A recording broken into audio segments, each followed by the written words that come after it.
Ce short est sponsorisé par Card Market, le meilleur site pour acheter et vendre tes cartes. Les différentes races qui foulent les terres de Lorwyn sont au nombre de 8, et ce fanion béni par l'aube symbolise leur unité, chaque patch représentant l'une des tribus peuplant les terres de ce monde. Élémental, elfes, fées, géants, gobelins, ondins, sylvains et sangami. Contrairement à ce que l'on pourrait croire, le premier Sangami dans Magic n'est pas apparu avec Lorwyn, mais dans le set Legends avec Amrou Sangami. Car oui, il existe une tribu Sangami sur Dominaria. C'est une information peu connue, due au fait qu'on n'a eu qu'un seul de ses représentants dans tout Magic avant que nous fassions une première expédition sur Lorwyn.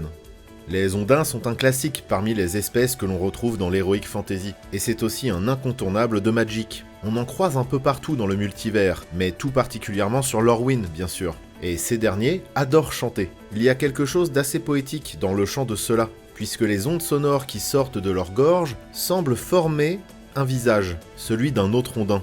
Ou alors j'hallucine, mais perso j'y vois carrément la tête de Sig, avec ses moustaches et tout. Et je suis pas fou, concentrez-vous. C'est le retour des tantines, ces matrones gobelines prêtes à vous empoisonner avec leur cuisine douteuse. D'ailleurs, si vous vous demandiez où était passé T-Biscuit, il est fort probable qu'il ait fini dans l'estomac d'un petit gobelin gourmand. Mes préférés sont probablement les sylvains, ces arbres dotés de conscience et capables de mouvement. Doran est l'un de leurs plus anciens représentants, et probablement celui dont les effets me parlent le plus. D'ailleurs, on peut deviner son visage renfrogné dans ce bouclier, fabriqué à partir de son écorce. Les changelins de Lorwyn ne sont pas assez intelligents ni assez organisés pour former un peuple à part entière.